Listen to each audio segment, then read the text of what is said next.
का रिकॉर्ड मांगा है। तो अगर रिकॉर्ड मांगा गया, ये बहुत सीरियस मसला है। किस मकसद के लिए मांगा है? ये इस हाउस की सुप्रीमेसी, इस हाउस की सॉवरेनिटी का मसला है। ये हाउस वो हाउस है जो इस सुप्रीम कोर्ट का खालिक है। एक कमेटी ऑफ द हाउस बनाए जो इस मामले को डिबेट करे और चीफ जस्टिस साहब को बुलाया जाए और वो ये बताएं कि क्यों उन्होंने ये रिकॉर्ड मांगा है। 1,80,000 मुकदमे पेंडिंग है सीनियर जुडिशरी के सामने। ये मुकदमे तो निपटाएं, उसके बाद हमसे भी दस्तों गिरबान हो लें। जब भी आइन वायलेट हुआ है उसके ऊपर अंगूठे जजेस ने लगाए हैं। कमेटी बना दें कि जो ये इन्वेस्टिगेट करे, जस्टिस मुनीर से लेके रीसेंट पास तक जो है या इस वक्त जो हाल है उसमें आइन के साथ क्या क्या हो रहा है, क्या डिस्टॉर्शंस की जा रही हैं। मेरे पाकिस्तानियों, एक माफिया ने हमारे मुल्क के ऊपर कब्जा किया हुआ है। इलेक्शन हारने से ये डर रहे हैं। ये पाकिस्तान का आइन तबाह करने पर तुले हुए हैं, पाकिस्तान के सुप्रीम कोर्ट को तबाह कर रहे हैं। मैं चाहता हूं हफ्ते को मगरिब से 1 घंटा पहले आप अपने घरों से बाहर निकलें, अपने आइन को बचाने के लिए, अपने सुप्रीम कोर्ट को बचाने के लिए अपने चीफ जस्टिस के साथ इज़हारे यकजहती दिखाएं। बिस्मिल्लाहिर्रहमानिर्रहीम। लाखों करोड़ों दरूद नबी अकरम सल्लल्लाहु अलैहि वसल्लम पर और उनकी आल पर। प्रोग्राम के पहले हिस्से में हमारे साथ फवाद चौधरी साहब तशरीफ रखते हैं। तहरीक इंसाफ के साथ इनका ताल्लुक है। उस मुज़ाकराती टीम का बुनियादी हिस्सा थे जिसने गवर्नमेंट के साथ मुज़ाकरात किए थे, और अब ये मुज़ाकरात वाकई ख़त्म हो चुके हैं या इसके अंदर मज़ीद कोई इम्कान मौजूद है, ये हम इनसे सवाल करेंगे। और बाकी हफ्ते के रोज़ ज़ाहिर है पीटीआई की तरफ से कॉल दी गई है, इस कॉल से पीटीआई क्या हासिल करना चाहती है, दोनों सवाल हम फवाद चौधरी साहब के सामने रखेंगे। चौधरी साहब, आपका बहुत बहुत शुक्रिया। ये फरमाइएगा, क्या मुज़ाकरात तकरीबन ख़त्म हो चुके हैं या फिर गुंजाइश अभी बाकी है? देखिए जी, सियासी जमातों के दरमियान जो गुंजाइश है वो तो हमेशा रहती है, लेकिन इसमें जो 3 बड़े मसले थे। पहली बात तो ये थी कि हम कह रहे थे कि पंजाब में और केपी में इलेक्शन आइन के तहत होने चाहिए फौरी तौर पे। दूसरी था कि वो कह रहे थे कि एक ही वक्त में इलेक्शन करवा लें। हमने कंसीड कर लिया, हमने कहा जी ठीक है, आप एक ही वक्त में इलेक्शन करवा लें, लेकिन आपको असेंबलियां 14 तारीख से पहले तोड़नी पड़ेंगी और उसके लिए आप कॉन्स्टिट्यूशनल अमेंडमेंट लाएंगे कि जो सूबों के इलेक्शन हैं उनको आगे लेके जाना है, तो उसके लिए आईनी तरमीम जो है वो दरकार होगी। ये 2 मामलात के ऊपर तो बातचीत आगे ज्यादा बड़ी है और काफी हद तक इस पे इत्तफाक राय हो गया है। जो इत्तफाक राय नहीं हुआ वो डेट्स के ऊपर नहीं हुआ। हम 14 जो मई कह रहे हैं वो तकरीबन आप समझिए कि जुलाई के एंड के ऊपर है। सो इसका एक समझिए कि एक 45 डेज का या 60 डेज का एक डिफरेंस है डिसोल्यूशन के ऊपर, वो चल रहा है। नहीं, आप 14 मई से पहले असेंबलियां तोड़वाना चाहते हैं और वो 14 जुलाई तक असेंबलियां तोड़ना चाहते हैं, ये डिफरेंस है। हाँ, मतलब 3rd वीक ऑफ जुलाई, आप समझिए 3rd वीक ऑफ जुलाई। ठीक हो। और इलेक्शन के लिए ये प्रपोजल, ये बात दुरुस्त है कि 23 सितंबर की प्रपोजल दी गई थी पीपल्स पार्टी की तरफ से? वो तो फिर उसके हिसाब से ही है ना कि अगर तो मई में होती हैं तो फिर तो जाहिर है कि आप ज्यादा से ज्यादा अगस्त में इलेक्शन करवाते हैं, और अगर आप 1 महीना आगे जाएंगे तो फिर वो सितंबर में भी जा सकता है। तो 22-23 सितंबर अगर जो है वो पीपल्स पार्टी के, अभी उन्होंने कहा नहीं ऑफिशियली, लेकिन मेरा ये ख्याल है कि अगर मुज़ाकरा चले तो शायद इस बात के ऊपर, या उन्होंने अपनी जो अगर बात करनी है उन्होंने, तो लेट्स सी कि वो क्या, अब सुप्रीम कोर्ट में अब मामला है, जाहिर है सुप्रीम कोर्ट एक दफा बुला के दोबारा पूछेगी डेट्स के ऊपर। देखते हैं अब आगे कैसे चलती है बात। अच्छा, अब मुज़ाकरात की कोई नेक्स्ट मीटिंग तो नहीं होगी चौधरी साहब? हमारी सतह पे तो मीटिंग का फायदा नहीं है।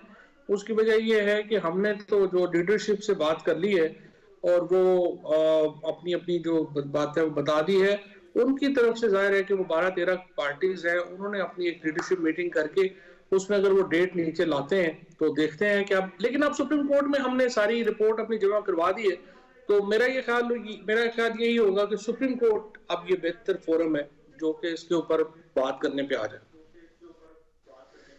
अच्छा, पीडीएम की तरफ से आपसे कोई टाइम लिया गया है कि आप हमें टाइम दें, हम अपनी क़यादत के साथ बात करके आपको बताते हैं, और अभी आप इसको डेडलॉक डिक्लेयर ना करें? पीडीएम की तरफ से, जैसे कि कल इसहाक डार साहब ने बाद में भी बात की है, उन्होंने यही कहा है कि इसको आप डेडलॉक तस्वर ना करें और इसमें हम आगे बढ़ सकते हैं। ठीक हो। और अब आज कोई राब्ता हुआ है पीडीएम के साथ आपका? नहीं, आज राब्ता नहीं हुआ आज, लेकिन आपसे मैं कुछ देर पहले देख रहा था कि नवीद कमर साहब ने स्पीच की है पार्लियामेंट में, तो बड़ी हौसला अफजा है और उसमें उन्होंने कुछ बातें की हैं जिनसे एक इंडिकेशन मिलती है कि वहां पे फ्लेक्सिबिलिटी वो शो कर सकते हैं। उन्होंने ये कहा है कि 2-4 दिन आगे पीछे होने से फर्क नहीं पड़ता और हमें एक सोल्यूशन जो पॉलिटिकल पार्टीज हैं उनको निकालना चाहिए, जो मैं समझता हूँ कि इनकरेजिंग है। और अप्रोच जो थी, टू बी फेयर विद इसहाक डार, साद रफीक साहब, आजम नजीर तारड़ साहब, नवीद कमर, यूसुफ रजा गिलानी साहब, इनकी अप्रोच जो थी वो तो मुस्बत थी और कमेटी के अंदर भी माहौल इसीलिए काफी खुशगवार रहा कि तो दोनों एतराफ में एक लचक थी और इस तरफ था कि कोई मामला जो है उसको सोल्यूशन की तरफ लेके जाया जाए। अच्छा, आपको पाकिस्तान पीपल्स पार्टी और नून लीग में कोई डिफरेंस फील हुआ इस मामले पे, या आप समझते हैं दोनों एक ही वेवलेंथ पे हैं?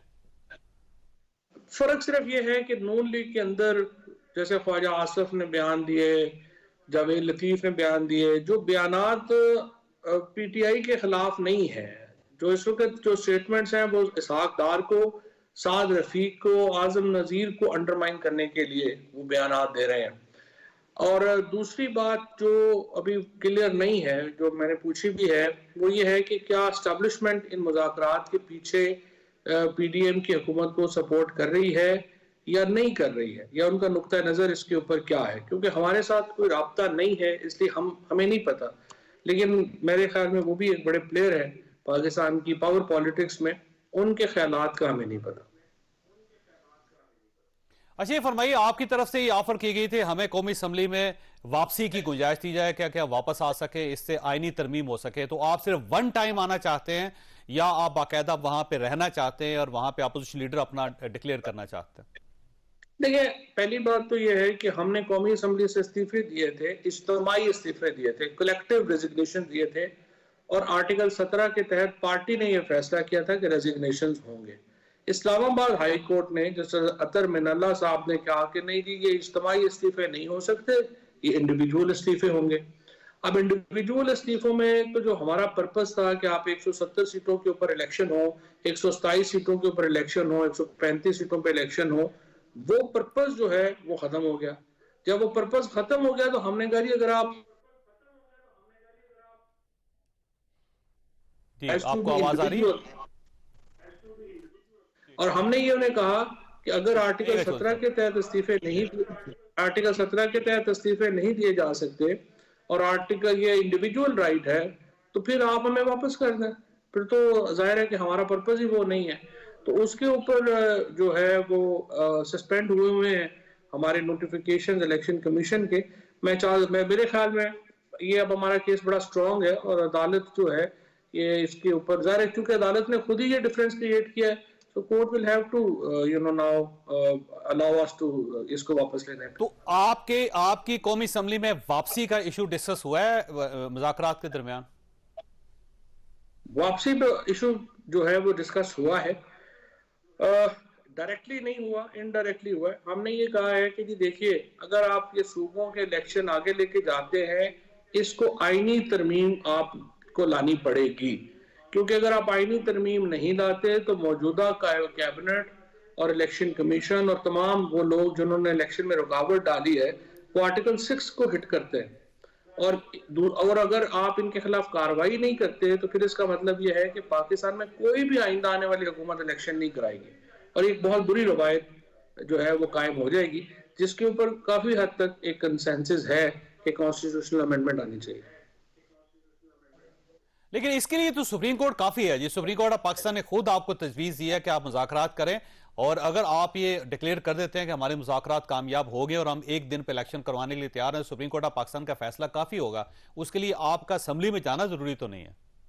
नहीं, सुप्रीम कोर्ट का फैसला काफी नहीं हो सकता। उसकी वजह यह है कि सुप्रीम कोर्ट पाकिस्तान में सुप्रीम नहीं है, पार्लियामेंट पाकिस्तान में सुप्रीम नहीं है, और पाकिस्तान में सुप्रीम है पाकिस्तान का आइन, और सुप्रीम कोर्ट को भी हक हासिल नहीं है कि वो पाकिस्तान के आइन को रोन दे, क्योंकि सियासी जमातों में कंसेंसस हो गया। इसीलिए सुप्रीम कोर्ट ने ये कहा कि हमारी सजेशन ये है कि पार्लियामेंट आप आपस में बात कर लें, क्योंकि पार्लियामेंट के पास फिर ये इख्तियार हो सकता है क्योंकि पार्लियामेंट सुप्रीम कब होती है? पार्लियामेंट तब सुप्रीम होती है जब 228 अराकीन और सेनेट में 67 अराकीन इकट्ठे हो जाते हैं और वो आइन की तरमीम करने की पोजीशन में आते हैं।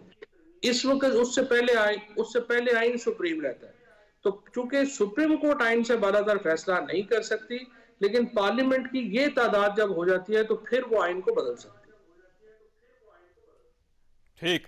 अच्छा, ये फरमाइएगा सर, आज राना सनाउल्लाह साहब किसी चैनल पे थे, मैं देख रहा था, वहां पे उन्होंने ये कहा कि अगर पीटीआई कौमी असम्बली में वापस आना चाहती तो उसकी सिर्फ एक ही शर्त है कि फिर असम्बली अपनी मुद्दत पूरी करेगी। फिर ये नहीं है कि आप आएं और उसके बाद आप पंजाब के अंदर इलेक्शन करवा लें। तो क्या आपको ये ऑफर काबिल कबूल है आपके लिए? ये असम्बलियों में आना इररिलेवेंट है हमारे लिए। राना सनाउल्लाह चूंकि कमेटी के मेंबर नहीं है तो उन्हें नहीं मालूम शायद कि गुफ्तगू क्या हुई है और वहां पे क्या बातचीत है। ये जो असम्बलियों में वापस आने का मामला ही इलेक्शन से जुड़ा हुआ है। हम तो हुकूमत की सिर्फ मदद कर रहे हैं कॉन्स्टिट्यूशनल अमेंडमेंट ला के, ताकि कल ये सारे लोग जो हैं ये आर्टिकल 6 से अगर बचना चाहते हैं तो कॉन्स्टिट्यूशनल अमेंडमेंट लानी पड़ेगी, अदरवाइज तो ये सारे लोग जो हैं ये डिस्क्वालीफाई हो जाएंगे। नहीं, आर्टिकल 6 के तहत कार्रवाई करेंगे आप इनके खिलाफ अगर कल आपकी गवर्नमेंट आ जाती है? अगर ये नहीं है कॉन्स्टिट्यूशनल अमेंडमेंट होती और इलेक्शन नहीं कराते तो किसी के पास भी और कोई चारा नहीं होगा। ठीक हो। अच्छा, ये फरमाइए सर कि अभी बल्कि राना सनाउल्लाह साहब का ही मैं दोबारा आपको सुनाता हूं बात। उन्होंने फरमाया कि इनको तो आपको यानी पीटीआई को तो ये हमारे साथ मुज़ाकरात करने चाहिए कि कहीं हम 8 अक्टूबर के बाद 6 महीने के लिए इमरजेंसी तो नहीं लगा देंगे। चलिए, राना सनाउल्लाह साहब जो हैं वो बेसिकली अगर तो देखें ना, वो तो एक्ट कर रहे हैं कि जैसे वो मार्शल लॉ हुकूमत के वजीर हैं और अभी तक ज़ाहिर है वो हैं भी मार्शल लॉ हुकूमत के वजीर। तो अगर वो मुल्क को आइन को कोई अहमियत नहीं समझते, निज़ाम की कोई अहमियत नहीं समझते और उनके नज़दीक जो उनकी ख्वाहिशें हैं वो दरअसल आइन है, तो फिर तो ज़ाहिर है कुछ नहीं हो सकता। फिर तो सड़कों के ऊपर ही फैसला होगा ना। फिर तो अवाम ने फैसला करना है कि कौम ने निकलना है आइन का तहफ़्फ़ुज़ के लिए, सुप्रीम कोर्ट के तहफ़्फ़ुज़ के लिए नहीं निकलना। हमारे में, सूडान में, अफगानिस्तान में क्या फ़र्क है? हम 50 साल से एक तय कर चुके हैं एक निज़ाम कि हमारा निज़ाम ये होगा। अगर आप उसको उठा के रद्दी की टोकरी में फेंक देंगे फिर तो फैसला स्ट्रीट के ऊपर होगा, फिर तो लोगों को निकलना होगा और लोग नहीं निकलते तो कौमें जरूरी तो नहीं कि अपने हकूक ले सके। बड़ी कौमें तबाह हो गई हैं, उन्हें हकूक नहीं मिल सके, लोग नहीं निकले। अच्छा, ये फरमाइए सर, ये आपने हफ्ते को कॉल दी है मगरब से पहले 1 घंटा पहले कि चीफ जस्टिस पाकिस्तान से इजहार यकजहती के लिए पूरी कौम बाहर निकले। तो बाहर निकलने से मतलब क्या आप ये चाहते हैं कि सब लोग अपने घरों से बाहर आ जाएं, सड़कों पे आ जाएं, आप खिताब करें, क्या करना चाह रहे हैं? प्लान क्या आपका? ये आइन से जो है वो यकजहती के लिए, आइन के लिए, हकूक के लिए हर वार्ड के ऊपर और हर यूनियन काउंसिल के ऊपर लोग बाहर निकलेंगे और जो इज्तिमात हैं वो तकरीबन आप समझिए कि हजारों की तादाद में इज्तिमात होंगे जिसमें लाखों की तादाद में लोग जो है वो बाहर निकलेंगे। हर शहर के वार्ड में और हर यूनियन काउंसिल में ये एहतजाज होगा। लेकिन और इस एहतजाज को इमरान खान साहब लीड करेंगे? जी, एहतजाज को इमरान खान लीड करेंगे। लेकिन वो आज तो उनकी तबीयत मजीद अलील होगी क्योंकि जो रिपोर्ट आई है उनकी टांग के बारे में कि वो खराब हो सकती है, उसके अंदर इन्फेक्शन हो सकता है, दोबारा सर्जरी हो सकती है। तो क्या वो लीड कर सकेंगे? इस पोजीशन में होंगे वो? नहीं, वो तो ये तो लीड उन्होंने वीडियो स्क्रीन के ऊपर ही खिताब करना है, पहली बात तो यह। दूसरी बात यह है कि इंशाल्लाह ठीक हो जाएंगे। कल वो हाई कोर्ट गए थे तो हुआ ये है कि उनको एक सीढ़ी से जो है वो थोड़ा ठोकर लग गई, जिससे जो कि उनकी शिन जो है यानी जो सामने की हड्डी है, क्योंकि वो अभी पूरी तरह हील नहीं हुई, वहां पे सोजन हो गई, लेकिन इंशाल्लाह वो ठीक हो जाएगी। अच्छा, आखिरी सवाल आपसे ये फरमाइए सर, आज आपने एक पिटीशन दायर की है कि केयर टेकर गवर्नमेंट्स की मुद्दत खत्म हो चुकी है, लिहाजा इनको खत्म करके ये तमाम अख्तियारात दोनों सूबों के या सुप्रीम कोर्ट ऑफ पाकिस्तान अपने पास ले ले या फिर अपने नुमाइंदे तैनात करे। तो आपका मकसद क्या है? क्या सुप्रीम कोर्ट ऑफ पाकिस्तान दोनों सूबों के अख्तियार अपने पास ले सकती है?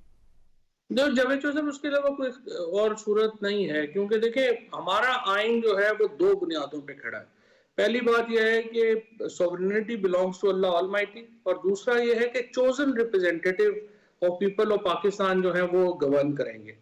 अब ये सूरत हाल ये है कि 90 दिनों के बाद निगरान हुकूमत जो है वो सूबों में नहीं रह सकती, लिहाजा आर्टिकल 187 के तहत सिर्फ सुप्रीम कोर्ट को ये इख्तियार हासिल है कि वो आइन का, चूंकि ये बेसिक स्ट्रक्चर है आइन का, इससे बाहर नहीं जा सकता कोई भी, तो वो हुकूमत सुप्रीम कोर्ट भी यहाँ पे नहीं बना सकती। अब सिर्फ वो एडमिनिस्ट्रेटर अपॉइंट कर सकते हैं जो डे टू डे अफेयर को देखें, इससे ज्यादा गुंजाइश नहीं है। और इस वक्त जो तमाम इकदाम पंजाब हुकूमत और केपी हुकूमत कर रही है वो गैर आइनी है, और मोहसिन नकवी और वज़ीर आला जो केपी हैं उनको डेफिनेटली इसके लिए जवाबदेह होना पड़ेगा। बाकी किसी को जवाबदेह होना पड़े ना होना पड़े, इन दोनों को डेफिनेटली जवाबदेह होना पड़ेगा। ठीक, चौधरी साहब आपका बहुत ब्रेकफास्ट है, यहाँ पे छोटी सी ब्रेक लेंगे और ब्रेक के बाद हमने पैनल के साथ वापस आना है। और सुप्रीम कोर्ट ऑफ पाकिस्तान और पार्लियामेंट के दरमियान जो लड़ाई जारी है, आज चंद स्टेप्स मजीद लड़ाई आगे चली गई है, इसका बहरहाल नतीजा क्या निकलेगा, ये छोटी सी ब्रेक और ब्रेक के बाद दोबारा हाजिर होते। प्रोग्राम में दोबारा खुशामदीद। हमारे साथ तशरीफ रखते हैं मुस्तफा नवाज खोखर साहब और उस्मान डार साहब। खोखर साहब, ये फरमाइएगा ये जो कौमी असम्बली में हो रहा है, जो कुछ सुप्रीम कोर्ट ऑफ पाकिस्तान में हो रहा है, इसका कोई नतीजा निकलेगा, क्या निकलेगा जी, कैसे मामला सेटल होंगे ये? चौधरी साहब, हमारी मुल्क की अवाम और जिस क्राइसिस से लोग गुजर रहे हैं, महंगाई ने जो लोगों का हशर नशर करके रख दिया है, हमारी उस जानिब कोई तवज्जो नहीं है और सारी की सारी अशराफिया जो है वो आपस में उलझी हुई है। इस लड़ाई का जो मुल्क को नुकसान हो रहा है, क्या हम उसकी जानिब भी तवज्जो दे पा रहे हैं? आज जो खबर आई है कि इन्फ्लेशन पाकिस्तान में श्रीलंका से भी ज्यादा है, पूरे साउथ ईस्ट एशिया में सबसे ज्यादा महंगा मुल्क है पाकिस्तान। तो हमारे लोग किस कर्ब से गुजर रहे हैं, किस मुश्किल से गुजर रहे हैं। हमारा मुल्क डिफॉल्ट के दहाने पे खड़ा है और हमारी हरकत जरा चेक करें आपके, हम आपस में नंबर्द आजमाएं और कोई हल नहीं निकाल पा रहे। आखिर 23.5 करोड़ लोग हैं, इनकी जिंदगियों का सवाल है, इनके सेहत का, तालीम का, इंसाफ का, और हम आपस में लड़ाइयां लड़ी जा रहे हैं। सियासतदान आपस में, पॉलिटिकल पार्टीज बैठी, गुफ्तगू उन्होंने की, लेकिन फिर वो जो परवेज इलाही साहब के घर पे हमला हो गया, वो सैबोटाज की एक क्लियर एग्जांपल थी। ठीक है। तो इस सारी सूरत हाल में अनफॉर्चुनेटली मैं तो कोई अच्छी चीज नहीं देख रहा चौधरी साहब, और फिर अवाम में भी नाउमीदी है। 10 लाख पाकिस्तानी इस साल मुल्क छोड़कर गए। ऑन एवरेज जो हमारी माइग्रेशन रहती है पाकिस्तान से, वो 1.5 और 2.5 लाख के दरमियान फ्लक्चुएट करती है। आपके डॉक्टर्स, आपके इंजीनियर्स, आपके वकील, आपके मीडिया से ताल्लुक रखने वाले लोग, कारोबारी तबका, वो सब मुल्क छोड़कर जा रहे हैं। तमाम कारोबार इस मुल्क में ठप है। अगर एक कारोबार है जो इस वक्त इस मुल्क में चल रहा है, वो इमिग्रेशन वालों का। तो जहां पर जिस मुल्क के अंदर ये हालात हो, और जब हम इकोनॉमिक स्टेबिलिटी की बात करते हैं चौधरी साहब, इकोनॉमिक स्टेबिलिटी उस वक्त तक नहीं आ सकती जब तक पॉलिटिकल स्टेबिलिटी नहीं होगी। दुनिया का मुझे कोई उसके लिए कुर्बानी किसको देनी पड़ेगी? सुप्रीम कोर्ट को पीछे हटना पड़ेगा या पार्लियामेंट को पीछे हटना पड़ेगा? सबको कुर्बानी देनी पड़ेगी। ये सिर्फ इन एक्टर्स की कुर्बानी नहीं है चौधरी साहब, मुक्तदरा को भी कुर्बानी देनी पड़ेगी। सबको एक एक कदम पीछे हटना पड़ेगा, क्योंकि हम शायद अंदाजा ही नहीं कर रहे, अपनी लड़ाइयों में इतना उलझ चुके हैं कि हमें जो क्राइसिस की ग्रेविटी है उसका अंदेशा, हम उसको नहीं समझ पा रहे कि वो कितनी बड़ी है। हम खुदा न खास्ता अगर यहां पर जो हमारे हालात हैं, वो हम डिफॉल्ट की जानिब अगर जाते हैं चौधरी साहब, श्रीलंका का तो लिटरेसी रेट भी बहुत हाई है। वहां पर लोग सदर हाउस के अंदर गए तो किसी ने गिटार बजाया, किसी ने स्विमिंग पूल के अंदर छलांग मारा। हमारे यहाँ तो लोग आगे लगाएंगे। आप वैसे अपने क्राइम रेट्स देख लें, आबादी कम है, हमारी आबादी भी बहुत ज्यादा, और हमारे क्राइम रेट्स देख लें चौधरी साहब कि स्काई रॉकेट कर गए। इस्लामाबाद के अंदर, दारुल खिलाफे के अंदर जो इस वक्त हालत है, जो मगिंग्स हो रही हैं, वो इस वजह से हो रही है कि लोग अपने बच्चों का पेट नहीं पाल पा रहे। लेकिन हम मजाल है कि हमारी इन चीजों की जानिब तवज्जो हो। तो हल सिर्फ और सिर्फ, मैं तो ये समझता हूं चौधरी साहब कि हमने इस मुल्क के अंदर हर एक्सपेरिमेंट करके देख लिया। डायरेक्ट इंटरवेंशंस भी हुई है, इनडायरेक्टली हाइब्रिड का एक्सपेरिमेंट भी इस मुल्क के अंदर हमने देख लिया। सिर्फ और सिर्फ एक एक्सपेरिमेंट हमने इस मुल्क के अंदर करना है, और वो है डेमोक्रेसी को फ्लरिश करने में। ठीक है, ठीक है। और कुर्बानी देनी पड़ेगी सबको कुर्बानी देनी पड़ेगी। क्या वजह है कि हमारे मुल्क के अंदर, हमारी तारीख में एक वजीर आजम भी अपनी मुद्दत पूरी नहीं कर सका? तो इसकी फिर कॉस्ट तो फिर इवेंचुअली फिर लोग ही पे करेंगे। ये इस बहरान जो जारी रहेगा, उस बहरान की कॉस्ट तो लोग पे करेंगे, मुल्क पे करेगा, और कर रहा है। तो मेरे ख्याल से तमाम फ्रीकैन को एक एक कदम पीछे हटना पड़ेगा, और उसके अंदर रास्ता सिर्फ और सिर्फ हमारे पास यही है कि हम इलेक्शंस के जरिए इस निजाम को चलने दें। साथ हमारे और जल्दी इलेक्शन करवा लें या वक्त पे इलेक्शन करवाएं, क्योंकि पार्लियामेंट की अपनी एक पोजीशन है और वो अपनी पोजीशन से पीछे नहीं। साहब, जितना क्राइसिस है, मैं तो समझता हूं कि इस क्राइसिस में जितनी जल्दी इलेक्शंस हो जाए बेहतर है। जब तमाम फ्रीकैन आपस में फैसला करने में नाकाम हो जाएंगे, तो आप सबसे बड़े फरीक के पास जाए ना, जो इस मुल्क की अवाम है। उनको फैसला करने दें, वो इक़्तिदार जिस मर्जी को सौंपे और फिर उसको आपका 5 साल ख्याल काम ये है करने कि दें। कौमी असम्बली तोड़ देनी चाहिए, दोनों बाकी बिल्कुल। सूबों में असम्बलियां तोड़ के फौरी तौर पर इलेक्शन करानी चाहिए। हमारा मुल्क ये सस्टेनेबल चीजें नहीं रह गई। बिल्कुल सही बात। और मैं ये वो लफ्ज नहीं इस्तेमाल करना चाहता चौधरी साहब, लेकिन लॉजिकली हम एक फेल्ड स्टेट का तस्वुर पेश कर रहे हैं। खुदा न खास्ता आप तमाम फ्रीकैन जो हैं वो ग्रेविटी जो है इस क्राइसिस की उसको समझें कि हम कहां पर हैं। डॉक्टर साहब, एक तो ये सूरत हाल है जो आपके सामने है और मुस्तफा नवाज खोखर साहब ने बड़ी ट्रू बात की है, मैं इसमें कोई शक नहीं, और हमें इससे इत्तफाक करना चाहिए कि मामलात बहुत खराब हो चुके हैं। और दूसरी तरफ आपने एक कॉल भी दे दी हफ्ते को कि पूरी कौम बाहर निकले चीफ जस्टिस ऑफ पाकिस्तान की यकजहती के लिए। ठीक है, इजहार यकजहती होना चाहिए, लेकिन सिर्फ चीफ जस्टिस ऑफ पाकिस्तान क्यों, पूरी अदालत क्यों नहीं? देखिए, चीफ जस्टिस ऑफ पाकिस्तान ही पूरी अदालत हैं। Chief justice of Pakistan Umar Ata Bandial sahab ही सुप्रीम कोर्ट हैं। नौबत क्यों आई है चोई साहब, आप देख ही रहे हैं जिस तरह की speeches floor of the house की जा रही हैं, और एक तासुर ये दिया जा रहा है कि सुप्रीम कोर्ट एक रबड़ स्टैंप है और चीफ जस्टिस ऑफ पाकिस्तान के फैसलों की कोई वक़्त नहीं है। रद्दी के टोकरी में आइन को भी फेंक रखा है और चीफ जस्टिस और सुप्रीम कोर्ट के फैसलों को भी फेंक रखा है। बुनियादी तौर पे चोई साहब, मौजूदा हुकूमत इंतखाबात कराना ही नहीं चाहती, ना अभी, ना 3 माह बाद, ना अक्टूबर में। ये इंतखाबात से भाग रहे हैं। अभी तो चले इन्हें फेस सेविंग मिल गई 4-3, 2-3 की बातें करते करते, और फिर कह रहे हैं जी एक ही दिन इंतखाबात होंगे। चलें, ये बयानिया तो भी ये चल रहा है इनका। 3 माह बाद क्या होगा आप बताएं? आप बड़ी नजर रखते हैं सियासी मामलात पे भी, इकोनॉमिक मामला पे। 3 माह में क्या हालात बदल जाएंगे? 3 माह में ये दूध और शहद की नदियां बहा देंगे पाकिस्तान में। महंगाई डॉक्टर साहब 3 महीने आप ही इंतजार कर लें। आप क्यों चाहते हैं कि फौरी तौर पर इलेक्शन हो जाए? अगर आप 3 महीने का इशू है तो आप 13 अगस्त तक इंतजार कर लें। क्या इशू है इसमें? चोई साहब, हम बिल्कुल नहीं चाहते इलेक्शन जल्दी हो। हम ये चाहते हैं कि आइन के मुताबिक जिन 2 सूबों की हुकूमतें तहलील की गई थी, वाज़ेह तौर पे आइन में लिखा है 90 रोज में इलेक्शन करा दें। हम सुप्रीम कोर्ट चले जाते हैं। सुप्रीम कोर्ट ऑफ पाकिस्तान ने 14 मई की डेट दे रखी थी। फिर सुप्रीम कोर्ट ऑफ पाकिस्तान ही कहती है कि आप मिल बैठ के 14 अप्रैल को गुजर चुके हैं। सॉरी, 14 मई की जो डेट है मैं उसकी बात कर रहा हूँ। 14 मई की जो पंजाब के इलेक्शन किया चोई साहब, और सुप्रीम कोर्ट ने डायरेक्शन दी ना, आप सब बैठकर एक दिन इलेक्शन का तयन कर लें, बाद में आईनी अमेंडमेंट कर लें। अब वो जो मुज़ाकरात थे वो तो नाकाम हो गए। आज हमने रिपोर्ट जमा करा दी है। अब ये बॉल अब सुप्रीम कोर्ट ऑफ पाकिस्तान में है। अब सुप्रीम कोर्ट ऑफ पाकिस्तान ने आने वाले दिनों में ये अपने फैसले से अमल दरामद कराकर ये सबको पैगाम देना है कि सुप्रीम कोर्ट ऑफ पाकिस्तान को ताला नहीं लगा हुआ। सुप्रीम कोर्ट ऑफ पाकिस्तान को जिस तरह ये अपने स्पीचेस में और जिस तरह आज मांगी गई थी इनसे रिकॉर्ड सारा, जिसने जो तकारीर की और आपके सामने रिकॉर्ड देने से ये भाग गए हैं। अब सवाल जो इलेक्शन का है, अगर आप मुझसे पूछें बतौर सियासी वर्कर, वो पीछे चला गया है। अब तो हमें आने वाले दिनों में ये देखना है कि आया सुप्रीम कोर्ट ऑफ पाकिस्तान को ताला लगाना है हमने, या सुप्रीम कोर्ट ऑफ पाकिस्तान का वकार बहाल रखना है। अगर 14 मई को इलेक्शन नहीं होंगे, लेट्स से 10 दिन 15 दिन जो भी, अब मुझे नहीं पता सुप्रीम कोर्ट से क्या फैसला आएगा। देखिए उसमें डॉक्टर साहब अब 2 इदारे हैं, एक पार्लियामेंट है और एक सुप्रीम कोर्ट ऑफ पाकिस्तान है। इन दोनों में से किसी एक की इज्जत बचेगी, या हमने ये फैसला कर लेना है कि पार्लियामेंट जो है वो सुप्रीम है और उसे उसकी इज्जत देनी चाहिए, या फिर हमने ये मानना है कि सुप्रीम कोर्ट ऑफ पाकिस्तान अजीम है, वो ज्यादा सुप्रीम है और हमें सिर्फ इसकी इज्जत का ख्याल रखना है। तो एक जाहिर बैलेंस तो क्रिएट करना पड़ेगा आपको। देखें, मौजूदा हुकूमत ने ही पार्लियामेंट की तहजीब की है और इन्होंने खुद ही उस पार्लियामेंट की तौहीन की है। वो इस तरह से, जोई साहब, दुनिया में कोई ऐसी पार्लियामेंट नहीं जो कानून पास कर रही हो जी के इलेक्शन के लिए फंड्स जारी नहीं किए जाएंगे।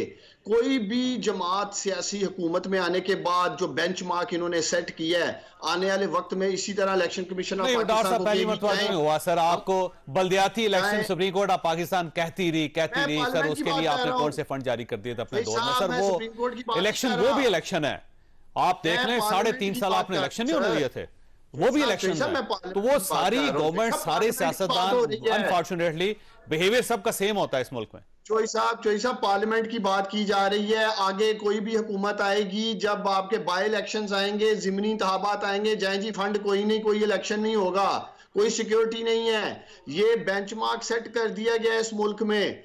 आप देखते जाएं, अल्लाह ताला आपको सेहत दे, जिंदगी दे। जोई साहब, आप 5 साल बाद प्रोग्राम कर रहे होंगे कि उसके अगले इंतखाबात इस मुल्क में नहीं किए जा रहे, क्योंकि एक ऐसी मिसाल सेट कर दी गई है कि 20 अरब नहीं है, 10 अरब नहीं है, सिक्योरिटी नहीं है। ये सारा कुछ अब इस मुल्क की तारीख का हिस्सा बन गया है। ये इन्होंने अभी वक्ती तौर पे इलेक्शन से जान छुड़ाने के लिए जो मामलात इन्होंने प्रेसिडेंट सेट किए हैं, जो इन्होंने बेंचमार्क सेट किए हैं, ये अगले आने वाले मुस्तकबिल में देखें इस मुल्क की सियासत में क्या होगा। तो लिहाजा इन्होंने खुद पार्लियामेंट की तस्दीक की है। उन्हें देते हैं इलेक्शन पंजाब में, कहते हैं जी हम साफ और शफाफ इंतखाबात चाहते हैं। चौधरी साहब, मैं आपसे पूछता हूं, अदालत ये सुप्रीम कोर्ट ऑफ पाकिस्तान क्या सहूलतकारी कर सकती है? मरकज में इनकी हुकूमत है, पंजाब में मोहसिन नकवी का हैंड पिक वजीर आला बैठा हुआ है, सारी ब्यूरोक्रेसी इनके साथ खड़ी है, अंपायर्स इनके साथ मिले हुए हैं। तो किस तरह की धांधली होगी? आरटीएस तो इन्होंने बैठाना है, इमरान खान ने कौन सा आरटीएस बैठाना है या तरीके इंसाफ ने? हम तो इलेक्शन मांग रहे हैं इनके अंपायर्स खड़े करके, इनकी होम ग्राउंड में, इनका क्राउड। इमरान खान कह रहा है इलेक्शन करते हैं, फिर भी भाग रहे हैं चौधरी साहब। ठीक, खोखर साहब आपकी तरफ आना। सर, एक तो नूर आलम साहब आपके दोस्त भी हैं और चेयरमैन पब्लिक अकाउंट्स कमेटी हैं, उन्होंने कहा है कि registrar supreme Court of Pakistan को गिरफ्तार भी करना पड़ा तो गिरफ्तार कर दें, और उन्होंने कहा कि 10 साल का रिकॉर्ड जो है वो लेके आए ताकि ऑडिट किया जा सके उसको। एक तो ये एक्सट्रीम लाइन है। दूसरी, आज शाहिद खान अब्बासी, ख्वाजा आसिफ साहब, वो सब लोग ये कह रहे हैं कि कोई हम ना रिकॉर्ड नहीं देंगे सुप्रीम कोर्ट ऑफ पाकिस्तान को, और कमेटी बनाई जाए और तमाम जजेस को जो माजी में जो कुछ उन्होंने किए उन सबके कारनामे कौम के सामने रखे जाएं। तो एक एक्सट्रीम पोजीशन है पार्लियामेंट की तरफ से, तो इसमें से कोई दरमियान का रास्ता निकल सकता है? चौधरी साहब, हमारी अदलिया की भी तारीख तो कोई ताबनाक तारीख नहीं है। उसमें बड़े कंट्रोवर्शियल फैसले आते रहे हैं। जुल्फकार अली भुट्टो साहब का केस आपके सामने है, फिर सब्सिक्वेंटली जितनी डिसोल्यूशंस होती रही 90s में, वो उनकी केसेस आपके सामने है। पॉलिटिकल फैसले जो आते रहे, तो हमारी अनफॉर्चुनेट सी बात है कि हमारे माशरे में साहब को 3 साल दे दिए, आप आइन में तब्दीली कर सकते। तो हमारी जुडिशरी को वो हैसियत हासिल नहीं है कि जिसके ऊपर तमाम फ्रीकैन जो हैं वो राजी हो और कहें कि हाँ नहीं ठीक, इसका फैसला हमें काबिल कबूल है। ये एक न्यूट्रल आर्बिटर है, हम इनकी बात मानते हैं। अनफॉर्चुनेटली हमारी जुडिशरी को ये पोजीशन वक्त की बात है। आज सूट कर रहा है तो बहुत अच्छा, नहीं सूट कर रहा तो बहुत बुरा। अब टैक्स पेयर का पैसा है, लोगों से आपने इनडायरेक्ट माचिस की डब्बी में भी अगर उस पर भी आपने टैक्स लिया है, और बिजली के बिलों में भी आप टैक्स लेते हैं, आप गैस के बिलों में भी टैक्स लेते हैं, और उन्हीं से जज साहिबान की तनख्वाहें पे होती हैं। और पार्लियामेंट का मकसद ही ये है कि वो जो टैक्स का निज़ाम है वो उसके ऊपर नजर रखे। इससे पहले नदीम अफजल चांद साहब पब्लिक अकाउंट कमेटी के चेयरमैन थे, उन्होंने रजिस्ट्रार सुप्रीम कोर्ट को खत लिखा था एक दफा और कहा कि जी जरा बताइए, हम भी देखना चाहते हैं। इनकार हो गया, तो इनकार हो गया। उससे पहले चौधरी निसार साहब इनकार हो गया। तो ये अच्छे प्रेसिडेंट तो नहीं थे। बहुत ज्यादा फोर्थ कमिंग होना चाहिए था जुडिशरी को कि हाँ जनाब, हम एक एक पाई का हिसाब देने के लिए तैयार हैं, हमारे टैक्स पेयर का पैसा है, हमारे ऊपर भी एक जिम्मेदारी है। तो जुडिशरी हर किसी ने, अनफॉर्चुनेटली इस मुल्क में हो ऐसा गया चौधरी साहब के, सब अपने अपने साइलोज में हर किसी ने अपनी अपनी एक 1.5 ईंट की अलग मस्जिद बना लिया और कहता है कि बस मेरी तरफ मत देखना। और अगर वो कहे उनकी तरफ अगर कोई बात करें तो इंडिपेंडेंस ऑफ जुडिशरी खतरे में पड़ जाती है। सही बात। और अगर हम पार्लियामेंट की तरफ देखें तो आइन खतरे में पड़ जाता है। आइन खतरे, और इसी तरह हम अगर दूसरे हमारे जो मजहबी रहनुमा है तो इस्लाम खतरे में पड़ जाता है। हर तरफ ही मीडिया भी देख ले, आपके जो आजादी राय खतरे में पड़ जाती है। फिर इसी तरह हमारे जो हसास इदारे हैं, अगर उनसे कोई बात की जाए तो उस मुल्क की सिक्योरिटी खतरे में पड़ जाती है। तो ये कैसे चलेगा मुल्क? इस मुल्क के अंदर हमने अपने अपने आइलैंड्स बना लिए और हम चाहते हैं कि हमारे आइलैंड के अंदर बस कोई ना आए और यहां पर हमारी इजारादारी जो है वो कायम रहे। इस तरह मुल्क नहीं चले करते। तो ये मौकफ उनका, नूर आलम साहब का, इसकी एक तारीख है, लेकिन इस प्रेजेंट कॉन्टेक्स्ट में क्योंकि महाजराई का एक माहौल बना हुआ है, तो एज अ टूल ये चीज दोबारा इस्तेमाल हो रही है। देखिए, आपके घर में अगर तलवार हो ना तो पड़ी रहे, कोई इशू नहीं, लेकिन जंग के दरमियान जब आप निकालेंगे तो इसका मतलब तो फिर एक ही लिया जाता है ना। आपके पास अगर ये कानून था, आपने पाकिस्तान के तमाम इदारों का ऑडिट करना था तो 2 महीने पहले कर लेते हैं, 6 महीने पहले कर लेते हैं, ये साल से गवर्नमेंट है पहले कर लेती। लेकिन अचानक जब ये इतनी कंट्रोवर्सी क्रिएट हुई तो उसमें नूर आलम साहब ने भी तलवार निकाल ली, तो सवाल तो उसमें बनता है। मैंने ब्रेक लेनी है, लेकिन सवाल फिर आपके पास छोड़ के जा रहा हूं कि या पार्लियामेंट को पीछे हटना पड़ेगा सुप्रीम कोर्ट ऑफ पाकिस्तान को। छोटी ब्रेक के बाद दोबारा आ जाएगा। प्रोग्राम में दोबारा खुश आमदीद। गोकर साहब, ये इमरान खान साहब ने अब इज़हार यकजहती के लिए, चीफ जस्टिस पाकिस्तान से इज़हार यकजहती के लिए अब एक नई कॉल दी है, तो इस कॉल से वो अचीव क्या करना चाहते हैं? वैसे और डिवीजन पैदा होगी और पोलराइजेशन पैदा होगी। हम पहले ही अंधी नफरत और अकीदत में बटा हुआ जो ऐसा माशरा है। मीडिया आप देख लें, एक क्लियर डिवीजन है। जुडिशरी आप देख लें, एक क्लियर डिवीजन है। सियासत तो है ही और बहुत पोलराइज हुई हुई है। इस तरह की चीफ जस्टिस साहब से इजहार यकजहती, मेरा तो इसका प्रेसिडेंट जो है हमारे यहाँ इफ्तिखार चौधरी साहब की सूरत में एक मौजूद है, लेकिन ये मैं तो इसको बतौर वकील एक अच्छी चीज नहीं समझता। अदालत और कानून, उसकी जो एप्लीकेबिलिटी है, जो चीजें होनी चाहिए वो इतनी साफ और शफाफ तरीके से होनी चाहिए कि उसके ऊपर कोई एतराज ना कर सके। पर्सनली मैं 90 दिनों के अंदर इलेक्शनों के हक में हूं और मैं समझता हूं कि सुप्रीम कोर्ट ने बिल्कुल ठीक फैसला किया कि 90 दिन के अंदर इलेक्शंस होने चाहिए। लेकिन ये जो नई 90 दिन का बैरियर भी सुप्रीम कोर्ट ने तोड़ा। 14 अप्रैल को उसको 14 अप्रैल को तो 14 मई तक ले गए ना, और 7 सुप्रीम कोर्ट ऑफ पाकिस्तान ने ये कहा कि ये हमारा इख्तियार है कि हमने तारीख कब देनी, और आज इलेक्शन कमीशन ने इस पे पिटीशन दायर कर दी, नजरसानी की उन्होंने पिटीशन, और नजरसानी की पिटीशन पे उन्होंने कहा कि सुप्रीम कोर्ट ऑफ पाकिस्तान के पास कोई इख्तियार नहीं है कि वो डेट दे सके। और साथ ही साथ चौधरी साहब, मैं ये भी समझता हूं कि जो सुप्रीम कोर्ट ने जो एंटीसिपेटरी इंजंक्शन दिया है पार्लियामेंट की कानून साजी के इख्तियारात के ऊपर, ये उन्होंने गलत किया। जहां पर मैं समझता हूं कि 90 रोज वाला फैसला उनका ठीक था, वहां पर उनका ये फैसला, प्रैक्टिस एंड प्रोसीजर बिल की बात कर रहा हूं, ये हम एक ऐसा नई जूरिस्प्रूडेंस क्रिएट कर रहे हैं, एक ऐसा प्रेसिडेंट सेट कर रहे हैं कि कल को कोई प्राइवेट मेंबर बिल भी वहां पर जमा होगा तो कोई साहब उठ के चले जाएंगे सुप्रीम कोर्ट और कहेंगे उसी जूरिस्प्रूडेंस की रोशनी में ये बिल जो है ये पाकिस्तान के, उनके ख्याल में कि पाकिस्तान के इंटरेस्ट के खिलाफ है और ये और वो है और उसको रोका जाए, तो ये अच्छा प्रेसिडेंट नहीं होगा। ठीक है। अच्छा डॉक्टर साहब, ये फरमाइएगा कि आज राना सनाउल्लाह साहब ने ये कहा है कि हम किसी कीमत पे पीछे नहीं हटेंगे और हर किस्म की कुर्बानी देने के लिए तैयार हैं। तो अब गवर्नमेंट जो है वो अपनी पोजीशन ले चुकी है, पार्लियामेंट अपनी पोजीशन ले चुकी है, पाकिस्तान पीपल्स पार्टी दरमियान का रास्ता निकाल रही है, लेकिन मुझे वो कामयाब होती हुई नजर नहीं आ रही। तो अल्टीमेटली फिर ये कहां जा रहा है सिस्टम, और क्या आप चाहते हैं कि मार्शल लॉ लग जाए पाकिस्तान में? हम क्यों चाहेंगे मार्शल लॉ लग जाए चोई साहब? राना सनाउल्लाह उसी तरह फड़फड़ा रहे हैं, जब चिराग बुझने लगते हैं ना चोई साहब तो फिर वो फड़फड़ाता है। अभी ये फड़फड़ाहट जो आप इन लोगों की आप देख रहे हैं, 3 माह के बाद इनका वैसे ही इक्तदार खत्म होने वाला है। मौजूदा हुकूमत की लाइफ लाइन 3 माह से ज्यादा नहीं है। अभी तो चले इलेक्शन से भाग रहे हैं कि पंजाब में नहीं करवाना, केपी में नहीं करवाना, एक दिन होंगे इलेक्शन, तो एक दिन होंगे। मैं फिर अपने उसी बात पे जोर देना चाहूंगा कि ये 3-4-6 माह में क्या कर लेंगे चोई साहब? ये क्या ऐसा कर लेंगे जो ये समझते हैं कि हम इलेक्शन को, आप मान रहे हैं कि इलेक्शन अक्टूबर में ही होंगे, अगस्त में असम्बलियां टूटेंगी, फिर तो अक्टूबर में होंगे, जब आपको ये यकीन है तो फिर शोर क्यों कर रहे हैं सर? मैं आपको ये कह रहा हूं कि ये इलेक्शन अक्टूबर में भी नहीं करवाएंगे। मैं तो आपको ये नहीं कह रहा कि सितंबर या अक्टूबर में इलेक्शन ये करवा देंगे।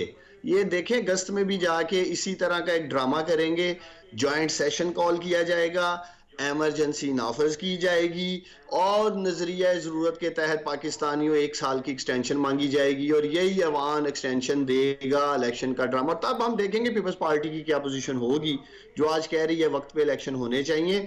लेकिन ये मेरा क्लिप आप रिकॉर्ड पे रखिएगा, आज की तारीख नोट कर लें और ये फिर तब चलाइएगा जब ये हुकूमत भागेगी अपने इक्तदार को। जब आपको यकीन है ना डॉक्टर साहब, तो आपके लिए बड़ा सुनहरी मौका था कि ये जो मुज़ाकरात है इस पे 8 अक्टूबर पे आप इत्तफाक कर लेते, आप इत्तफाक करके एक तहरीरी बयान ले लेते गवर्नमेंट से और फिर उसे सुप्रीम कोर्ट ऑफ पाकिस्तान में जमा करवा देते, ताकि एमरजेंसी का रास्ता रुक सकता और वाकई 8 अक्टूबर को इलेक्शन हो सकते।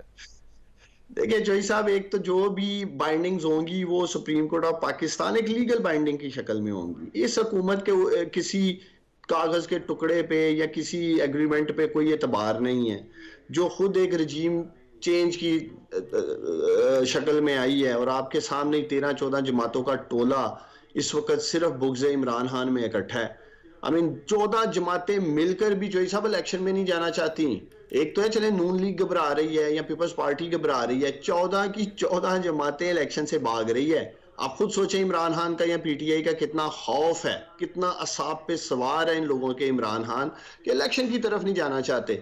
सो आप बात कर रहे थे कि दोनों में से किसी एक अदारे के वकार की हम बात कर रहे हैं, सुप्रीम कोर्ट के या पार्लियामेंट की। देखिए चोई साहब, दोनों सूरतों में हार तो पाकिस्तान की होगी। अदारे तो दोनों इस मुल्क के हैं ना, पार्लियामेंट हो या सुप्रीम कोर्ट हो, जजेस ने भी चले जाना है। और पार्लियामेंट के अंदर जो एमएनएस बैठे हैं, जमातें आती हैं जाती हैं। एक साल पहले आप पाकिस्तान को बचा लें सर, अपनी अना की कुर्बानी दें, थोड़े देर पीछे हटें, मामला को सेटल होने दें, 8 अक्टूबर के इलेक्शन पे एग्री करें ताकि पाकिस्तान कंफ्यूजन से बचे। बात सुप्रीम कोर्ट और पार्लियामेंट की है, हमारी बात नहीं रही है। पार्लियामेंट और सुप्रीम कोर्ट ने फैसला करना है, हम देखते हैं क्या फैसला आता है। मेरा ख्याल है अगले 2-4 रोज में फैसला आ जाएगा। मुस्तफा इसके ऊपर ज्यादा रोशनी डाल सकते हैं, मैं कोई लॉ का स्टूडेंट तो नहीं हूँ। क्या पॉसिबल आउटकम हो सकता है, मुस्तफा नवाज आपको बता सकते हैं, रोशनी डाल सकते हैं। ठीक, मुझे फिर इनसे पूछना है, वैसे ये बताइए खोखर साहब, ये 8 अक्टूबर को भी इलेक्शन हो जाएंगे कि नहीं? चौधरी साहब, इतनी बड़ी कंफ्यूजन है इस वक्त मुल्क में। कोई संजीदा जो तज्जिया निगार हैं वो नहीं समझते कि अक्टूबर में को भी हो सकता है, हो सकते हैं, क्योंकि इमरजेंसी लग जाएगी उसके बाद या एक नेशनल गवर्नमेंट बन जाएगी। और जी हाँ, इसी तरह की बातें गर्दिश कर रही हैं। लेकिन मैं हैरान हूं चौधरी साहब कि हम फिर आखिर चलाना कैसे है। ये 23.5 करोड़ लोगों का मुल्क है, हम कितना लाइटली ले रहे हैं इन चीजों को। क्या हमने अपने माजी से कोई सबक नहीं सीखा? नहीं सीखा, और लगता तो ऐसे ही है। बिल्कुल। और इन हालात में कि जब हमारे साथ पड़ोस में जो ममालिक हों, जो हमारे साथ आजाद हुए हों, हमारे से बाद में आजाद हुए हों, बांग्लादेश को आप देख रहे हैं, इंडिया को आप देख रहे हैं, वो तरक्की कर रहे हैं। इंडिया में मर्सिडीज कंपनी की वहां पे फैक्ट्री लग गई है, 276 बिलियनर हो चुके हैं वहां पे सर, और 600 बिलियन डॉलर उनके रिजर्व से। और इस आप ठीक कह रहे हैं चौधरी साहब, और ये एशियन सेंचुरी इसको कहा जा रहा है, और उसमें और हम उससे बिल्कुल महरूम है। पाकिस्तान इस वक्त एशिया के अंदर एक दीवार बन के खड़ा हुआ है, कनेक्टिविटी हमने तोड़ के रखी हुई है। जब तक हमने अगर आगे बढ़ना है, हमने अपने ट्रेड बैरियर्स खत्म करने होंगे। काबुल से कलकत्ता तक आपको खोलना पड़ेगा। बिल्कुल सही बात, एक सड़क होनी चाहिए, एक सड़क होनी चाहिए। हम यूरोपियन यूनियन की एग्जांपल हमारे सामने मौजूद है। अच्छा, फिर हमारे मुल्क के अंदर रूल ऑफ लॉ नहीं है, इंसाफ नहीं है। जो कौन इस मुल्क के अंदर चौधरी साहब इन्वेस्टमेंट करेगा? जिन्होंने इन्वेस्टमेंट की कानों को हाथ लगाया, रोते हुए इस मुल्क से भागे। रिकोडेक के साथ हमने क्या किया, कारके के साथ हमने क्या किया, और आज मुल्क बिलियंस ऑफ डॉलर्स दे रहा है जुर्माने के अंदर। उस वक्त भी जुडिशियल एक्टिविज्म था। तो हम ये चाहते क्या है? आई मीन, वैसे इस बार एक पॉलिटिकल फेलियर नहीं या पॉलिटिशियंस फेलियर नहीं है, वैसे पूरा मुल्क ही फेलियर की तरफ जा रहा है जी। कि आपको अब तो सियासतदान प्रॉब्लम पैदा कर रहा है ना सर। एक साइड पे सियासतदान कौमी असेंबली में बैठे हैं, उनकी एक पोजीशन है, दूसरी तरफ इमरान खान साहब एक सियासतदान है, वो सुप्रीम कोर्ट ऑफ पाकिस्तान के हुए हैं। चौधरी साहब, सियासतदान तो मुझे इमटेरियल नजर आते हैं। इसलिए इमटेरियल नजर आते हैं कि जो हुकूमत इस वक्त बैठी है, क्या ये हुकूमत के पास कोई इख्तियारात भी है? नहीं, कोई इख्तियार नहीं है। ये तो अपना हर चीज के अंदर कंधा प्रोवाइड कर रहे हैं। यही हाल इससे पिछली हुकूमत इमरान खान साहब का था, बेइख्तियार थे। और अगर ये वाकई हुकूमत बाइख्तियार होती तो 1 साल हो गया है शहबाज साहब को वजीर आजम बने हुए, अपने भाई को तो वापस ले आते। ठीक, इनके इख्तियार में तो कुछ है ही नहीं। ये तो इमरान खान साहब अपने केस तो उसको फेस कर सकते, केसेस को। तो ये गुनाह बेलज्जत जो इस वक्त ही कर रहे हैं, ये तो खैर। और सियासतदानों को अनफॉर्चुनेटली वो अब शायद वो शौक भी नहीं रहा, वो तल भी नहीं रही कि यार कि हम अपनी जो डोमेन है उसको हम प्रोटेक्ट करें। इस तरह माशाल्लाह कई चीजें ऐसी हैं जो हम टीवी के ऊपर बैठ के डिस्कस नहीं कर सकते, लेकिन बैकग्राउंड में आपको भी उनका इल्म है, मुझे भी उनका इल्म है, सारे शहर को उनका इल्म है। जो हरकतें इस वक्त हो रही हैं, तो ये तो हाइब्रिड 2.0 है, उसको भी बल्कि पीछे छोड़ गए। तो अब नौजवानों का ये मुल्क है। हमारी जो 64% जो पॉपुलेशन है वो इस मुल्क में नौजवानों की है। हमारा कोई रोजगार नहीं। हर साल 2.5 मिलियन नौजवान इस मुल्क में जॉब मार्केट में ऐड होता है। सही बात। कोई इकोनॉमिक एक्टिविटी। अच्छा, वैसे अब ये फरमाइए, आपके पाकिस्तान पीपल्स पार्टी में रहे हैं और बड़ी पूरी जिंदगी आपकी उस पार्टी में गुजर गई, ये बताइएगा कि इस गवर्नमेंट को पाकिस्तान पीपल्स पार्टी ने ज्वाइन करके गलती की थी? उस वक्त के जो सर्कमस्टांसेस थी वो और थी। इमरान खान साहब का जो दौर था चौधरी साहब, उसके अंदर इसमें तो कोई शक नहीं है कि एक पॉलिटिकल विक्टिमाइजेशन हो रही थी। राना सनाउल्लाह साहब का केस आपके सामने है कि उनके ऊपर हेरोइन तक डाल दी गई।